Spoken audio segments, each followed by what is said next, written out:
Yes, guys, welcome back to another video, and it is the big preview, man. Arsenal come to the Etihad Stadium tomorrow. It is the game of the season. It's going to be absolutely crazy, man, and we're going to preview the whole game. We're going to go through starting 11s.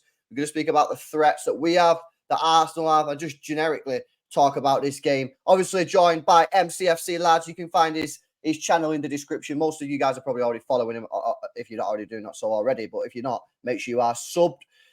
Luke Bray. Good to Are be you here, well? mate. How are you feeling, mate? You gotta be nervous, man. Yeah, Games coming around pretty quick now. yeah. Well, I kind of throw us back to sort of roughly a year ago when we played them at the Etihad Arsenal, and I was so confident for that game because they'd obviously stumbled and dropped a few points, and we were on that big run. And I'm kind of feeling two ways about the game because obviously I think they've been a bit better this season. They've beaten us already. They sort of stumbled their way through the Champions League, obviously, so they're still in the quarterfinals against Bayern. And yeah, they are just better this season. But I think the fact that Liverpool's in there is an interesting dynamic as well. But I'd still say I'm quite confident for the game. I know we've got injuries that we'll talk about, and obviously the team's a bit of a nightmare to kind of think about at the moment. But I am quite confident just because 22 games unbeaten, 3 draws, 19 wins, and I don't see us losing the game. So I do have a lot of confidence because even if we do draw the game like we did at Anfield, I don't think it's the end of the world. I want to win the game. But I think more than anything, as long as we don't lose, we're still in a decent position. So yeah, I'm pretty confident. I think we should. Yeah, you know what it is. I agree. Last year when they was coming to the Etihad, obviously there was nerves around, but like I feel like we all knew that like we was gonna win. Whereas this game's a lot more tricky to call. And I wanted to ask you something actually because like when I'm doing these shows, right, I'm gonna obviously because it's City versus Arsenal, right, everyone's asking you to go on and do the shows, right, and everyone keeps on saying that we're ass at the moment, and I'm kind of Yeah, like, yeah, I kind of get it because yeah. when I'm Same. watching, we're not cooking, but we're undefeated since the beginning of December. We're now Yeah, at the end of March with 19 wins, 3 draws. Is there sort of like? Do you think? Here's a question: do you think people are underestimating us or taking us a little bit yeah, like not serious enough because we're not slapping people up like Arsenal? But at the end of the day, we're still undefeated since beginning of December, and we're not even playing that well. yeah. Well, we've had shaky results. We've had points we've dropped, like Palace, Chelsea, even in the last sort of 10, 15 games that we should have been getting from. We should have been getting 3 points from them games. But yeah, I agree. I think everyone is underestimating us. And I think the scary thing for them that they've probably not taken into consideration is that we've just not been that good. We've just not been that good. And we're still a point off top. Fair enough, the goal difference isn't amazing compared to Arsenal and that. But we're still in the Champions League. We're still in the FA Cup. And I'm not saying it's going to happen, but the fact that a treble is still on, pushing towards April, it should be scary because as soon as we do kick into that gear, of winning these games more convincingly, I think everyone else is knackered because, yeah, 22 games unbeaten.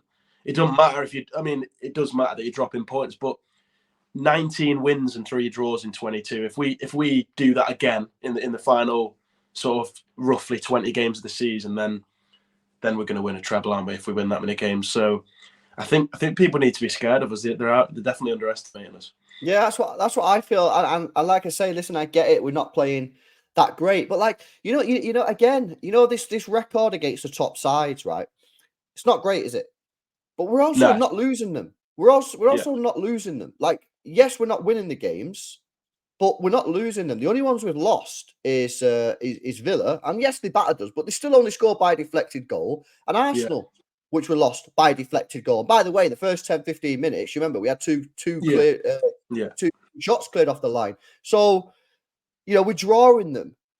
But a lot of these games have been played without Kevin De Bruyne. I think it was only the Chelsea game at home, the 1-1, where Kevin De Bruyne played in one of these draws. You know what I mean? The rest of them, yeah, he's not been there. And this is what I'm thinking about the game. Like, yes, Arsenal's defense has been pretty phenomenal this year. Like, I'll give them massive credit, but I'm backing that Kevin De Bruyne, obviously, if he's fit, which we think he's going to be fit, he trained with the academy and that, so we think he's going to be fine. If he plays and Phil Foden plays, here's what I'm thinking, bro. One of them, or if not both of them, are going to create at least one, maybe 2 chances for Erling Haaland. And I don't see this being a massive scoring game. yeah.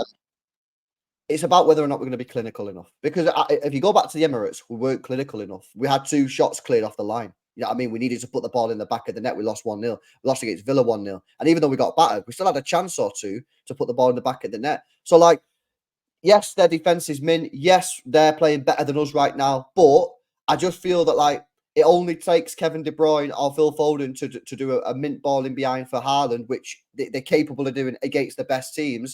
And, you know, we could win the game. I just feel like people are not taking us seriously enough, you know, despite us not playing that great, you know? Well, yeah, I asked one of my mates. I just messaged him before, and I was thinking about that stat. They're 22 games unbeaten, and we've won most of them. I just said, "What?" I mean, he's not got any stake in the title race. But I just said, when do you think the last time City lost was? How many games ago was it? And he said he wasn't sure, but he reckoned about 10. And I think that's genuinely what the majority of fans think. I think they're thinking that City are sort of winning 7 games in 10. We're dropping the odd point here and there. We're losing a game. We're drawing a game. It's just not accurate. We've not played that well. And the performances, we've done well to get the amount of points and wins and that we have with the performances, because some of them have been quite poor, but we're still getting over the line. Think about Bournemouth away, 1-0. And you know, Brentford at home 1-0. Those games we could have easily dropped points in, but the bottom line is we didn't. And then obviously we gone to Anfield, we could have easily lost that game as well. Obviously going ahead, and then Edison makes, or whoever you want to blame that penalty mistake on. But yeah, we could have easily lost that game at Anfield, and then you'd be looking even further behind. But I think we're in a good position, 1 point off the top. I think we're in a mint position, bro. I Yeah. genuinely, I think.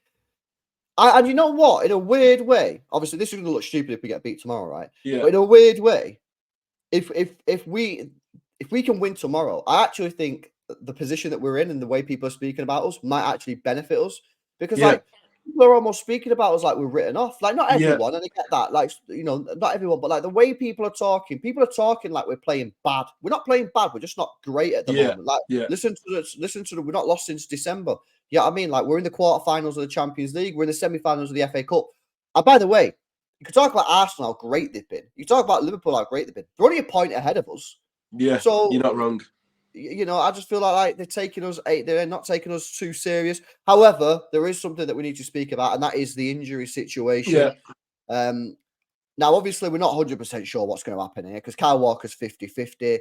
Akanji might be close. I think John Stones is going to we'll say John Stones is out the game. When it comes to Walker and Akanji, would you be tempted to risk them because it's such a big game? Because you do have Real Madrid coming up. You know what I mean? You could throw... Because here's the thing. Someone said to me before in the stream, he said, LB, I'd risk Kyle Walker, because if you lose this game, the Premier League is going to be difficult to win, which I accept. I think that's completely fair. But if you play him and he gets injured, then the Champions League could become more tricky to him, because you need him really up against Vinny Jr. So where are you? Have you not decided? Like, what's your thoughts on the sort of Walker and Akanji? Yeah, I think the Stones looks like he's gone. I don't think he'll be playing by the sounds of it last night, or whenever that news came out. And you've got to leave it down to them and the team around them, because as fans, we can hear leaks, we can read stuff, but the bottom line is they're the only ones that know how fit they are. And if it's just a bit of a niggle, a bit of a knock, and it's up to them. I don't know, risking them is a strong word, because sometimes somebody has a bit of a slight injury that will kind of be quite short term and it'll go away. And playing them might make it a little bit worse, but it's not going to knock them out completely. Whereas certain injuries, you play on them and you're going to absolutely ruin yourself the rest of the season. So I think it just depends on the nature of that injury and what the people around them, what the medical staff think. But for a big game, I'd be tempted to play somebody like Kyle Walker or Akanji. Just depends. I don't really want to have too much of a say, because I don't know the extent of it that much. Yeah. But it's risky, isn't it? It's risky. No, of course it's risky. Of course it's risky, and a big decision is going to have to be made on those players about whether you throw them in or not. Because obviously, let's say Akanji and Walker are out. You know, you're struggling for numbers there. You know, you are. You know, you're probably going to have to play Rico Lewis. Do you play Gvardiol at centre back, or do you play him at left back? Where do you play Ake? Obviously, vice versa with Josko Gvardiol. Like, we have players available, and it's still going to be a strong back four. But of course, for me, Akanji's been our best defender this year. You back Walker to step up in these moments, and of course John Stones offers us something mad. So, and then obviously Edison, like, is Edison going to be fully fit for this game? If he's available, is he going to be Is he going to be ready to start? You know what I mean? Is he going to be there? Yeah. Because obviously he's not played for a couple of weeks. So Pep's got some big decisions, hasn't he? And, you know, it's made more difficult by the fact that you've got Real Madrid coming up and, you know, you've got a tricky game at Palace as well next weekend. That's not, Aston Villa next weekend. That's not an easy game. So you don't really want to make it worse with the injury situation, do you? Yeah, well, yeah, there's big games coming up and they're coming thick and fast. I don't think we've got many gaps at all for the rest of the season. It's playing every 3-4 games. So, like you said, if you do risk a player in this game and they get injured, not only will they not be able to play the rest of that game, and you're going to have to change stuff up mid-game. That's another thing people don't take into account. Obviously, you want Karl Walker to play, but if he gets 30 minutes in and gets injured and comes off, you've then got to rejig everything tactically and formationally and whatever else. So, yeah, it's not just a problem of long-term he might be injured for a few more games. It's the fact that you've got to change everything up mid-game. And at the end of the day, Pep wants a plan that's going to work for the whole game. He doesn't want stuff being thrown his way to change stuff because that's not going to help us win the game. So yeah, it's tough. Where do you think the game's going to be won and lost, bro? Because if you think back to the Emirates game, it was a very tight affair. It was a very narrow game. There wasn't too much width there. We kind of struggled to get sort of Haaland into the game, and you know, we just struggled to really do much in that game. And so did Arsenal, to be fair. Arsenal's XG was super low in that game. In fact, we actually had a better XG than them in that game. Like it was pretty mad. Like, where do you see this game being won and lost? A lot of people speaking about the midfield. Is that just the easy option? Is it just the moments? Like, what's your thoughts? I think it's the moments. You think about the big moments in these games, and Kevin De Bruyne seems to always be there. I think last season, how early we scored against them, it just absolutely killed them. They've come and they've basically they've crapped the load and got absolutely battered in the end. So I hope if we can get an early goal, I think De Bruyne is going to be the man that's in the middle of it. And I think that's where the game's won and lost. The first sort of 20 minutes for City, 25, 30 minutes, the first half even is going to be big. If Arsenal can get to half-time 0-0 or 1-1 or whatever in their level, I think that's when they're going to grow into the game. But if we can get an early goal and get ahead early, I think that is what will kill them off. Because if we get ahead, their mentality is just going to go through the floor and they're going to think, well, we're already losing here. What else is coming? And they might have to abandon that, not completely abandon it, but sort of like, you know how good they've been this season in terms of their shape and defensively. If they're losing and they're chasing the game, that could leave us more space. I agree. I think the first goal in this game is absolutely crucial. I think if Arsenal get that first goal, I think it's going to be seriously tough because their defense has been on point. Like, it's been fantastic. Like, they're not conceding too many goals, even against the better teams. They're doing really well. If they get that first goal and just sit back and absorb pressure, it could be tricky for us to get back into it. But as you say, we can get the first goal, especially if we can score early. You know, you're right there. If we can score early, because here's the thing: the team that we put out is still going to be a strong team. We've got all these injuries, it's still going to be a very strong team. Yeah. But as you said before, we're not as confident maybe as last year. Now, there's two elements to that. One, because Arsenal are a lot better than they were last year. But two, we're obviously not as good as we were last year. We can get an early goal. The confidence, bro, that will come into the players, the manager, and even the fans will be like, oh, shit, you know what? Actually, like, we are still mint. Like, I feel like we because we've not beaten anyone in the top five this year, other than United, obviously, who are not really in the top five right now. I feel like we're waiting for a spark. And I was hoping that Anfield was going to be that spark because obviously we went 1-0 up and obviously we was winning. And then we ended up doing what we did. But we've not had that result that reminds us that this is still a good team. And there's no doubt that, yes, we're not as good as last year. But I don't know. I just feel that we're waiting for that result. Now, there's an argument. It might never come. It might never come. It might be a poor season. We might not win anything. But if we are going to win something, I'm backing that we're going to have a big result against someone, and it could be Arsenal, it could be Real Madrid, who knows? But we need to beat one of these better teams, don't we, man? Yeah, you're not wrong because, as you said, this season we've not really had one of those massive results where you just think that is huge. That's going to sort of project us on for the rest of the season. But I think what's going to help us in this game is the fact that it's a Sunday, it's 4:30, everyone's going to be loud in that stadium, and that's what you need because a lot of the big games this season, I think sort of Liverpool, it was a 12:30. And you can sometimes just get absolutely done in by the schedule. And do you know what I mean? Obviously, police and stuff have an impact on when these games get played and when they don't get played. But I think that a later game in the weekend, I think the Etihad has got to be roaring, because that is, at the end of the day, Pep said against United, the crowd scored the last two goals. And something you might not have noticed from your perspective, I think through almost 3 times in a row now we've had this. Teams are turning up at the Etihad, and on the coin toss, they're making us kick at the South Stand in the second half.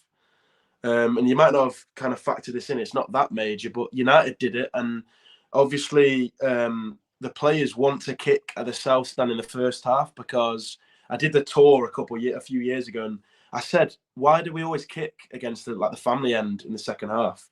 And basically, the players want to get that first 45 minutes with all the fans at the best end to try and get like a foothold of the game, basically. And I'm waffling a bit here, and it sounds sort of like nonsense, but United basically killed us. We didn't kill us off in the first half, but they were winning. And that's maybe because it did upset the team a little bit, and it's happened a few times since now. And yeah, against Arsenal last year, we were kicking at the South Stand. We got 3 tiers, so many fans, and they just got absolutely done in, basically. So, yeah, it'll be interesting. I mean, it's only a small thing from my perspective, but it could play a part, and I want to see what happens. Well, it's funny because most people want us to kick to the South Stand in the second half. Yeah. But I'm in that boat as well, because obviously I sit in the South Stand, so you want the action at your end in the second half. And I think a huge game where this did happen as well was when we played Villa in 2022. Because they tried to get in our heads. They went ahead as well, 2-0 up. And then it was like within 5 minutes, we've scored 3. And as Pep said against United, the crowd scored the last 2 goals. So it can work both ways. United managed to get ahead by kind of not letting us kick that way in the first half. But then at the same time, in the second half, they were absolutely battered. So it's something to think about, at least. And obviously, some people that maybe don't go to the games won't see that directly on the screen or notice it as much. But when you're in the stadium and you see that coin toss and you see the 2 teams swap, there's certainly mind games involved with it. So I'll be interested to see what Arsenal do, because, yeah. Sure. What players then for City, other than De Bruyne, you think needs to sort of like really dominate this game? Because there's been a lot of talk about Kovacic recently. You know, I thought it was a mystery how he didn't play at Anfield, to be honest with you. I thought it would have been the perfect game for him. Didn't play, come on, and as soon as he come on, he just looks like a better player, like sort of helped us there. However, we do have a bit of a problem in terms of our selection, because if you play Kovacic, someone's going to have to miss out. Maybe we can sort of put the midfield on. We're not going to leave the defense because we don't really know what's happening there. Yeah. So you put Rodri on, right? We know Haaland's going to be playing. Yeah. You want Foden playing, don't you? You want Bernardo Silva playing. A lot of people also want Grealish to play on the left. Yeah, definitely. And then you want Kovacic to be playing and De Bruyne playing. Well, there's a problem there because you got too many players. So these are the players. Obviously, Doku might get picked, but let's just put Doku in the Grealish bracket, yeah? Yeah. How would you set up this? Because you're going to have to drop someone, and he's going to get criticism no matter who he drops here, isn't he? Well, this is an odd one I saw on Twitter before, right? I think Bernardo could play a bit further back, because obviously the defensive stuff is an issue. I think was it a Real Madrid game last year? He was practically playing left back at one point in the away game. So I don't know whether Bernardo might end up playing a bit deeper, or I don't know. But that would resolve your numbers issue. That's all I'm thinking. And I do agree that all those players on there need to be on the pitch. So it sounds a bit of an oddball shout, but I think it could happen. Genuinely could happen. Yeah, maybe. That? I wouldn't want to see it. So you basically, are you saying basically play him as a right back? Is that what you're saying? Near enough, yeah. Yeah. And obviously when we got the ball, he's next to Rodri. But I don't know what choice you have. If I said I'd drop him, bro. I'd drop him. Oh, I don't think you can drop Bernardo Silva. I'd drop him, bro. This is it. You want to see the scene that I'd pick? I'd drop him. They fold in there. I play Rodri and Kovacic is a sort of like double pivot, and I'd give the free role to Kevin De Bruyne and say Kevin.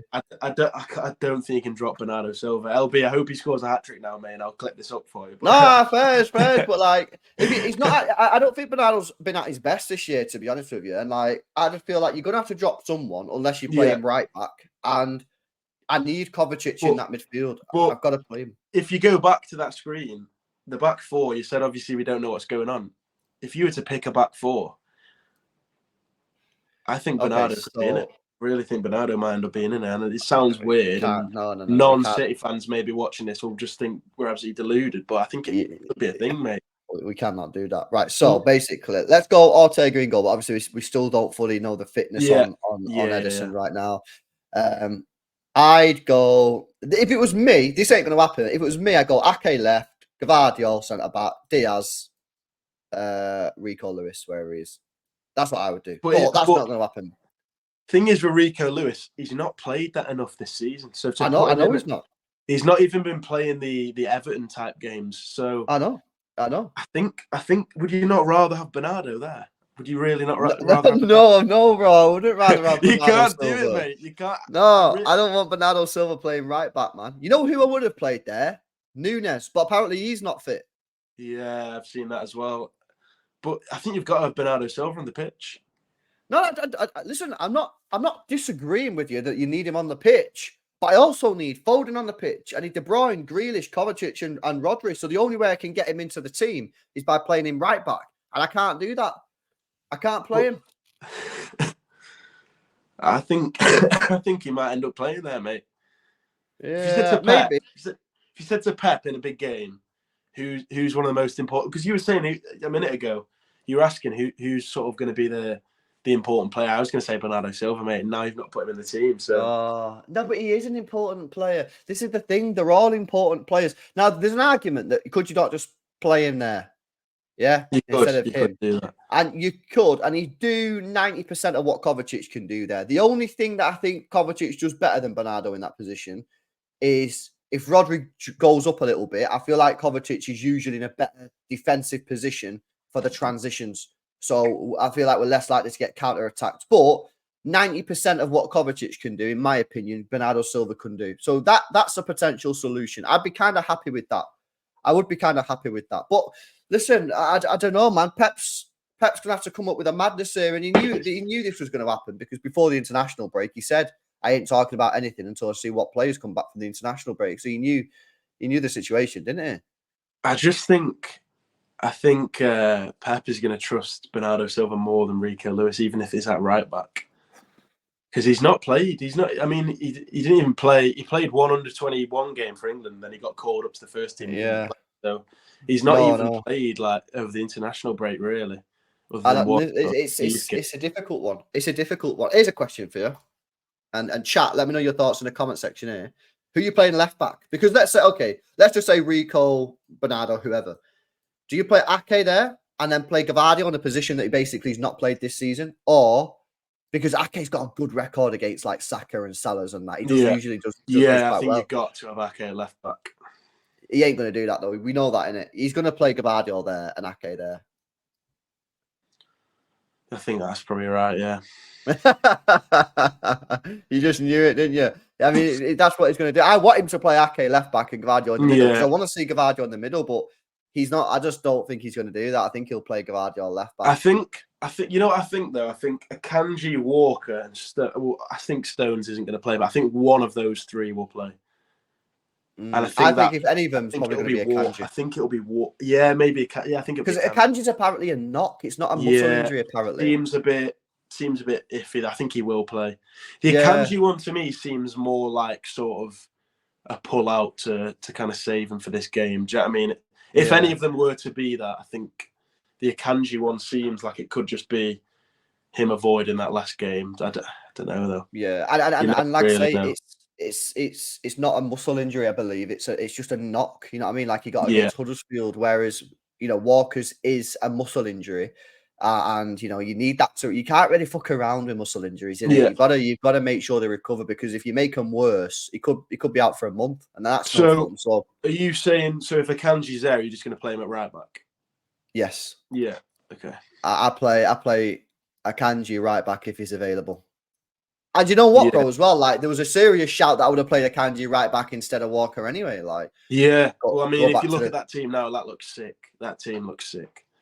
The yeah, only it's a skilling sort of team. slight issue is probably the left side of defence, just because some people don't fancy Guardiola, especially in a game like this at left back. But You know why he'll play Gvardiol there in that our case? Because what he'll say, right, well, if we play something like this, yeah, he'll get isolated, potentially, get marked out of the game. So, like the Luton game away, Grealish will come in a little bit, and maybe so will Foden. So you'll get a bit more control of the midfield, and he'll just go over here. yeah, Now, Ali was very exposed like that, but with those three at the back, Bernardo and Rodri in the middle, I think basically Pep Guardiola backs that team to go and win the game. yeah, And I think that's kind of how we played against Luton when Grealish played against Luton in the game. He really was inverted like a yeah. lot, and Gvardiol Well, just basically stood on the touchline. that game was weird because they just came at us. That FA Cup game, and you don't actually get that. Yeah, probably 10 games a season, if that, where you get a team playing that kind of style. You get it sometimes in the Champions League, but I think Arsenal are going to come at us in this game. They need to, but I'll be interested to see how they line up, to be honest, because I think a lot of that will probably dictate. Well, if how we we have a quick play. look at if we have a quick look at their sort of team that we reckon they'll go for, let me just put these players back in their sort of position. This is sort of like what I think they're going to go for. Well, let me get the team names on. There we go. So you got Raya in goal. Yeah. Ben White right back. Gabriel Saliba. And Kivior. I reckon it'll be Kivior. He's been playing all right recently. So I reckon it'll be him. I'm not 100% sure what's going to happen in the midfield. I reckon he goes Jorginho and Rice, Yeah. for that extra protection. I think Jorginho will sit, get on the ball, and then they'll have probably Rice. Maybe it's sort of a double pivot, but freed him to go forward, and maybe Odegaard could play. It's very similar systems. Yeah, it really is. Very, very similar systems. Obviously, Saka on the right. Arsenal fans are not sure who's playing left. I spoke to a couple today. They say it could be Trossard, could be Martinelli. Let's just put Martinelli there. And then again, they've got another decision. Did they play Trossard, Havertz, or Jesus as the striker? I think, to be honest, they've kind of got to go Havertz the way he's been playing. His form's insane. So I think that's how they go. It's very similar formation to the City formation. Yeah, and I think that's why we should just edge them, really, because you look at the two teams, and fair enough, they've been playing better, but when you put two systems together that are pretty similar, the one that's better should be winning, and I think, especially at the Etihad, I think we should be winning that. Yeah, it's going to be interesting, man. It's going to be seriously interesting. What's your predictions, man? How do you see the game going? I think we will get an early goal, maybe first 20, but then I see it just sort of being one of them games where you can't take your eyes off it. I think it is just going to be a mad game. I think there's going to be a lot of chances, but I think we're going to win. I want to say 2-0. Nice. 2-0, I'm going to say. Let me ask you a question, bro. You've gone for a clean sheet there. That's brave, because we've not really kept a lot of clean sheets this year. We've had a lot of bozo moments in defence. Like, what gives you the confidence, like, that we'll keep a clean sheet, man? So my theory is that we'll score early. The game will be 1-0 for pretty much the whole game, and then I think we'll just get a late goal. So maybe like on the counter attack, 80 minutes, sort of 2-0. And then at that point, I think they're just sort of done. Do you know what I mean? I think if they were to score, it could be a 3-1. It could be a 3-1. I think if we score an early goal, I just think they're out of the game. I think the first goal, like you said, is just massive. That's going to be crazy, man. It's final question, bro. City lose the game. Yeah. Do you think that's the title over? Nah, no chance. No chance. Nah, no chance. That'd put us, 4 points off Arsenal and Liverpool, yeah? Yeah, with an inferior goal difference. With 9 games to go. With 10 games to go, last season we were 8 off Arsenal? Yeah. So they'd only need, obviously at that point we still had to play them as well, but we'd still be in a better position than last year. And also the fact that it's 2 teams, I think if it's 1 and you're 4 points clear, they can just kick on.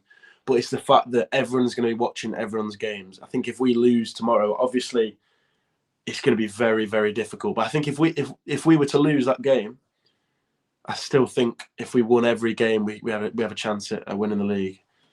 And obviously, then you sort of a sitting duck, just sort of waiting to see how they do and how the other two teams perform. But I think if Arsenal lose that game, they're near enough out of it. I think if we beat Arsenal, they'll be thinking City ahead of us now, Liverpool ahead of us. They'll be thinking we're sort of done here. We're sort of done. Yeah, confidence is gone. They've got to play Champions League, and I think they'll be in trouble. But I think if we lose, we've come back from these positions before. It reminds me a lot of this title race of the 2014 one. The Liverpool one. Battling away. Was that Liverpool? The Gerrard, it was Liverpool and Chelsea. Yeah. And Chelsea sort of stumbled and fell off a bit early. Beat Liverpool to get their way back in it, but really that just sort of handed us the title in the end. But we were behind in that. We were points behind. We lost at Anfield. Everyone said we were done. That was about 7-8 games to go, and then we came back and and won the league. So it's gonna be crazy, man. You doing a vlog? Yes, we'll be there. We'll be there with the vlog. That could be an all-time classic. That, guys, make sure you check out Luke's vlog coming out after the game tomorrow. Well, big up, bro. Thanks for coming on, man. You're gone for a 2-0. I tell you what, if we keep a clean sheet, I'll be happy because we've not seen too many of them this season. And you know what? The other thing I'd say before we wrap up, if we do go 1-0 up, I'm not saying like go pedal to the metal or anything, but you've got to keep trying to find that second goal. Obviously, being sensible about it. You can't create like loads of gaps. But if you think back to the Chelsea game away, the Liverpool game at home, the Tottenham game at home, like these games we will win, and even Palace to a certain degree. These games we were winning, and we never killed the game off. So like I say, if we go 1-0 up, I ain't saying go for it and like open yourselves up, but like you can't just piss around with the football. And Liverpool found this out when they played at United in the FA Cup when they were winning, and then in the second half they were just passing the ball around for 20 minutes, and then eventually United got that anti goal. So try and kill them off if you can. Guys, hopefully you've enjoyed it. Obviously, we'll be doing a live watch along tomorrow. Make sure you come and join that. We've got player ratings coming up after that. And of course, then Luke's vlog will be up on MCFC, lads. If you've enjoyed it, smash the like, give us your comments down below. Make sure you subscribe, and we'll catch you guys in the next one. Peace out.